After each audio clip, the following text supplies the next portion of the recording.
Halo para sahabat, berjumpa kembali dengan saya Matias Putra di dalam channel Wisdom ini ya, yaitu channel saya Matias Putra juga. Dan semoga Anda sehat-sehat dan di dalam lindungan Tuhan Yang Maha Kuasa tentunya. Oke. Jadi dari minggu ke minggu kita merasa bahwa waktu berjalan begitu cepat ya. Makanya termasuk saya seringkali jarang mau merayakan ulang tahun begitu ya. Karena setiap kali merayakan ulang tahun itu kalau bagi anak-anak senang gitu ya. Tapi kalau bagi kita kadang-kadang merasa waduh, artinya perjalanan kita ini di dunia ini kayaknya udah makin singkat ini gitu ya. Oke, teman-teman. Sekali lagi saya berharap Anda sehat-sehat saja, baik sahabat-sahabat di Indonesia, Malaysia, Singapura, Brunei, Hong Kong, Jerman, Taiwan, Rusia, Amerika, Korea Selatan, dan beberapa negara di Amerika Latin yang saya seringkali tidak mengerti bahasanya ya. Oke ya teman-teman, kembali hari ini saya mau bercerita tentang satu hal untuk kita coba pikirkan bersama.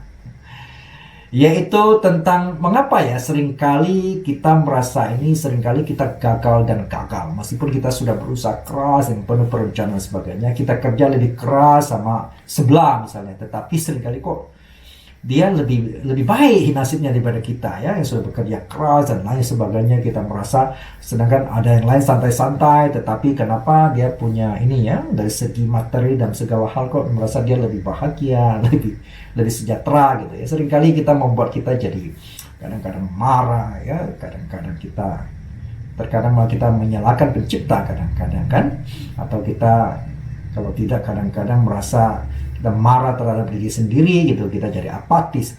Kenapa bisa demikian teman-teman? Nah, saksikan video berikut ini sampai tuntas, teman-teman akan dapatkan jawabannya ya. Oke ya teman-teman, jadi untuk Anda yang pertama kali datang ke channel saya ini, Anda kalau mau dapatkan video-video wisdom setiap minggu terbit di jam 10 pagi seperti saat ini, teman-teman boleh subscribe, klik loncengnya. Dan teman-teman kalau mau nonton wisdom saya sebelumnya, teman-teman bisa klik di atas sini ada i ya, teman-teman klik dan teman-teman bisa nonton video-video sebelumnya. Oke. Dan sekali lagi teman-teman, mari kita pikirkan kenapa ini bisa terjadi. Oke. Jadi teman-teman, saya membaca satu statement dari seorang Raja Sulaiman ya. Saya suka ambil dia punya statement karena dia terbukti berhasil dan paling kaya katanya di dunia ini, dan dia juga dikenal orang yang paling wisdom ya, memiliki wisdom yang paling hebat gitu di dunia ini juga ya. Jadi ini bukan sebagai sebuah dongeng, tapi ini adalah sebuah kenyataan sejarah gitu. Nah, yaitu Raja Sulaiman ini terkenal kayanya, terkenal hikmatnya, dan segala-gala dia memiliki. Bicara wanita, dia banyak juga. Bicara harta, apalagi ya. Bicara hikmat ya, bagaimana dia dikagumi di dalam memimpin sebuah kerajaan ya, yang sangat membuat seluruh kerajaan dia itu sangat sejahtera di zamannya ya, dan hampir tidak pernah terjadi peperangan dibandingkan papa-papanya, nenek-neneknya itu ya, kakek neneknya gitu. Dan sesudah dia pun terjadi peperangan dan sebagainya. Tapi di zaman dia itu terjadi kemakmuran yang luar biasa. Oke, mengapa demikian? Nah, kita ikutin statement dia ya. Karena ada orang berkata, jikalau kita ingin menjadi preman, kita bergaullah sama preman begitu. Ya, kalau kita ingin bergaul sama orang, kalau kita ingin jadi sukses, kita bergaullah sama orang sukses. Ya, sekarang kita mau coba mendengar apa kata-kata orang sukses termasuk Raja Sulaiman ini. Oke. Nah, satu statement yang menarik, dia mengatakan demikian teman-teman. Dia bilang, berkat Tuhan atau berkat Tuhan itu yang menjadikan kita kaya. Sedangkan jerih payah kita itu tidak akan menambah hasil apapun katanya. Ini menarik ya. Kok bisa begitu? Nah teman-teman, saya coba pikirkan kembali apa maksud daripada itu. Ya. Nah dia berhak ngomong begitu. Kalau saya ngomong teman-teman mungkin ketahuan, Anda kan orang belum apa-apa ya, Anda boleh aja ngomong begitu. Oke ya. Karena gini, pertama saya merasakan, saya pernah kadang-kadang kecewa dengan diri sendiri, bahkan kecewa sama pencipta terkadang. Oleh karena apa?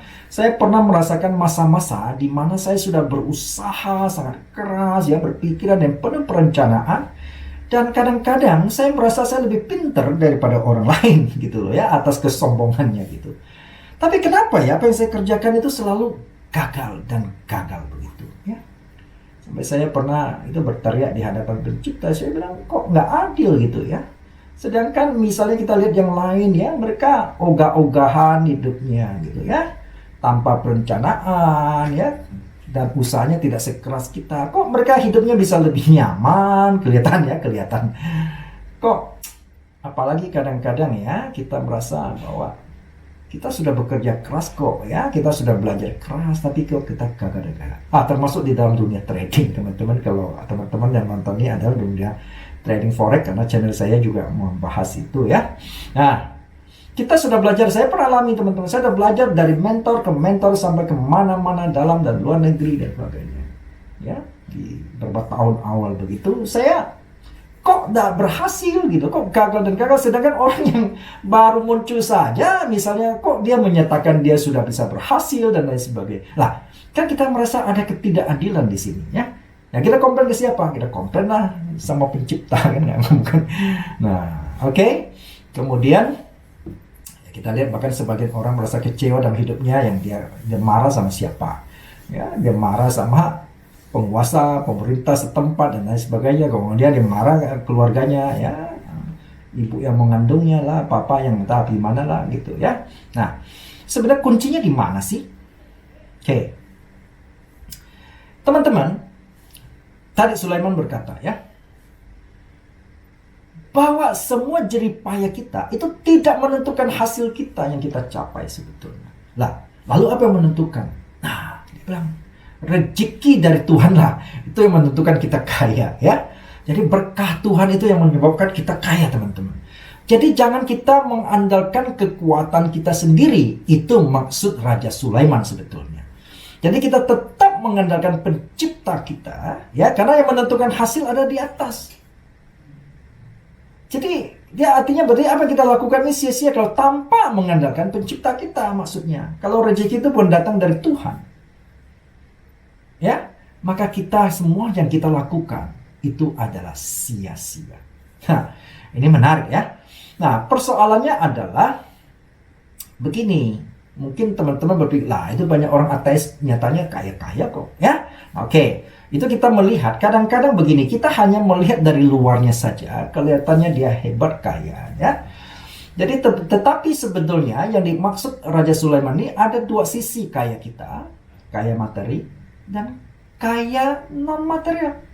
Artinya apa?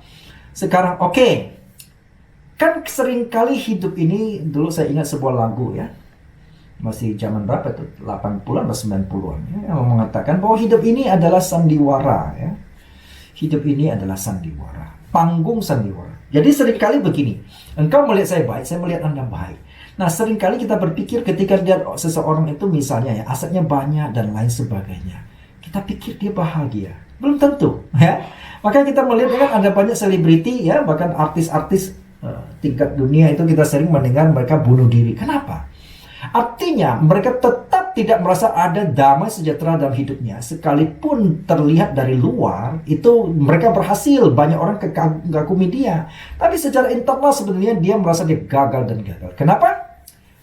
Karena kemungkinan besar tidak menyertakan pencipta, dalam hal ini Tuhan, di dalam hidupnya. Ini sudah terbukti banyak ya. Kita melihat secara material dia tidak kekurangan apapun ya. Banyak artis, banyak pengusaha kok bunuh diri gitu. Nah, itu pertama. Kedua, seringkali yang kita lihat asetnya banyak, itu kalau kita teliti secara real ya, saya kan sering gitu ya, banyak teman-teman dari kalangan pengusaha begitu ya. Dan banyak sebenarnya kalau kita perhatikan ya, ada mereka itu sebenarnya utang mereka itu jauh lebih besar daripada kita loh teman-teman. Utang mereka itu kepada bank ya, kepada perusahaan-perusahaan kreditur ya, mulai dari miliaran, ratusan miliar, bahkan ada triliunan. Jadi selama ini kalau kita melihat penampilan aset yang dipakai ya, mobil mewah yang dia pakai, itu belum tentu sebenarnya punya dia ya. Teman pakai ya motor atau pakai sepeda, itu harusnya Anda bersyukur karena itu punya Anda sendiri, tidak ada utang. Mereka semua itu ya, dari rumah, kendaraan dipakai ya, semua gedung-gedung kelihatannya ini, tetapi sebenarnya itu adalah utang, aset kreditur. Kalau mereka kreditur bank, jadi aset bank itu sebenarnya. Maka tidak heran kita melihat stres mereka lebih tinggi daripada kita yang ya mungkin sehari-hari makan tempe, nasi dengan tempe tahu itu lebih bahagia daripada mereka, ya. Karena saya pernah ya banyak teman-teman yang terjun dalam dunia mereka gitu ya. Jadi kita kadang mengerti gitu. Nah, seringkali mereka juga mengatakan mereka iri sebetulnya melihat orang yang justru sederhana gitu, kok bisa nikmati hidup ya gitu, dibandingkan mereka yang tidurnya lebih kurang daripada orang biasa, ya kan? Ya, kelihatan mereka makan memang di tempat yang mewah, tapi mereka belum tentu bisa menikmati makanan yang enak. Oleh karena apa? Seringkali ya bukan saja hanya masalah bisnis, masalah utang ya, tapi mereka juga seringkali masalah dengan keluarga, hubungan tidak harmonis dan lain sebagainya ya. Orang tua dengan anaknya berantakan karena saling kurang perhatian dan tidak ada relasi di antara sesama keluarga. Nah, itu jadi persoalan, teman-teman. Disinilah kita mengatakan kekayaan yang non-material. Ada juga saya menemukan ada orang yang bersusah-susah payah mendapatkan materi. Setelah dia dapat materi, hidupnya mulai bagus. Ternyata dia nggak bisa nikmati. Kenapa? Muncul sakit penyakit. Ya, umum kita sering dengar itu muncul stroke kadang-kadang lah. Kalau nggak ada penyakit inilah. Jadi dia punya uang tapi nggak bisa menikmati makanan yang enak. Kenapa? Ini pantang, itu pantang. Apalagi ketika orang sudah kayak itu kan kadang-kadang ada orang merasa udah mohon maaf ya, sudah istilah takut, ya kasarnya takut matilah gitu loh. Sehingga mereka harus hati-hati nih ya, uang saya banyak nih, kalau saya mati gimana uang? Akhirnya mereka pun harus pantang sana, pantang sini. Ya kan? Nah, seringkali kita menemukan banyak buruh kasar kalau kita lihat mereka makan lebih lahap. Betul ya, ketika dia duduk dimanapun mereka bisa nikmati dengan apa, dengan tangan, wah nikmat sekali.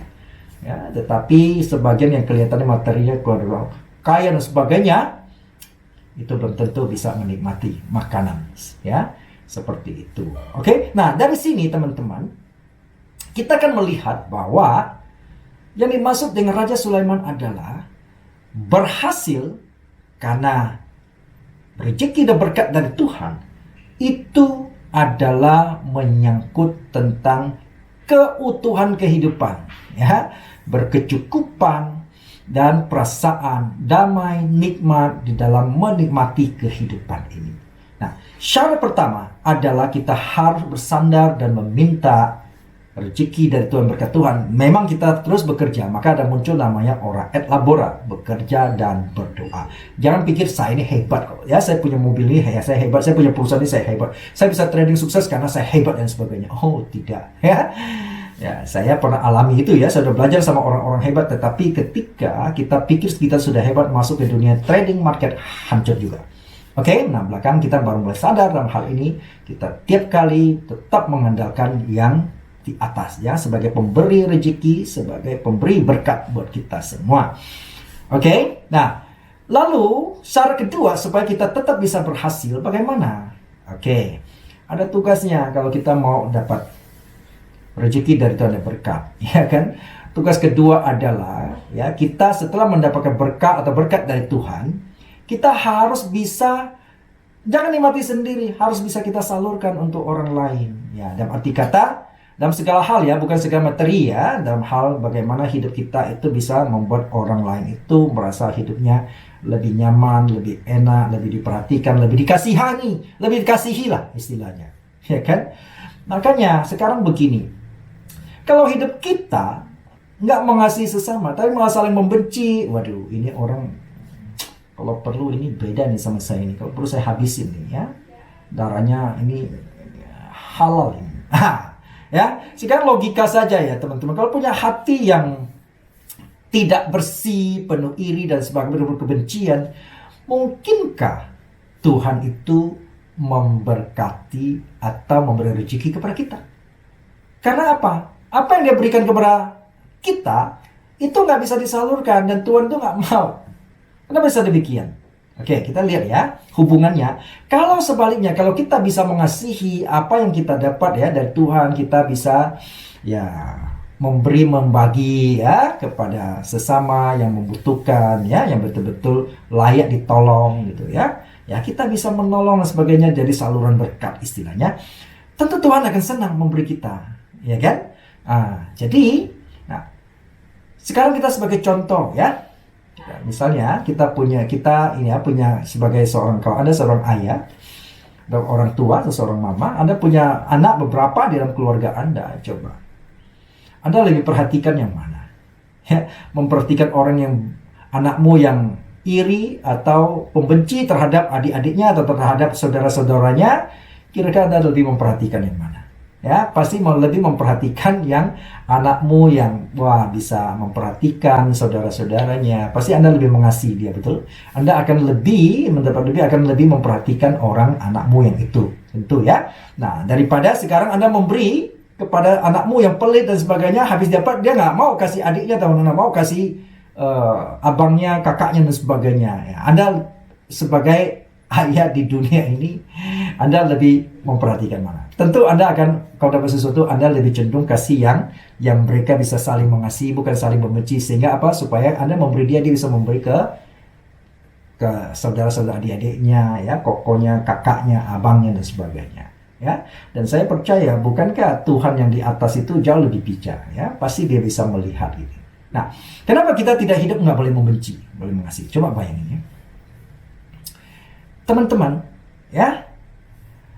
Kalau kembali kepada rezeki yang didatangkan, ingat loh, Tuhan mendatangkan rezeki memberkati kita. Itu bukan langsung dikirim dari langit itu.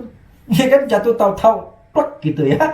Di dalam bangun tidur itu di rumahmu di depan itu ada satu kotak uang. Enggak, ya kan? Dari mana? Seringkali Tuhan kirim rezeki juga dari siapa? Sesama manusia. Ya kan?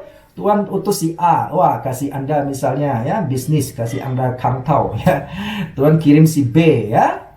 Misalnya Anda lagi butuh pertolongan ya. Dia bisa tolong Anda, kasih informasi dan sebagainya, seringkali lewat sebuah persahabatan gitu ya. Jadi artinya apa? Bisnis juga jadi lancar gitu. Nah, sehingga dengan demikian, maka semua akan ke ekosistem kehidupan manusia ini ya. Kalau bisa ini terjadi, maka hidup itu akan menjadi nikmat sekali. Nah, itulah sebuah kesuksesan pada akhirnya yang akan kita capai di dalam kehendak dan pertolongan dari Tuhan, tentu lewat sesama manusia. Oke? Salam wisdom, salam sukses untuk Anda semua.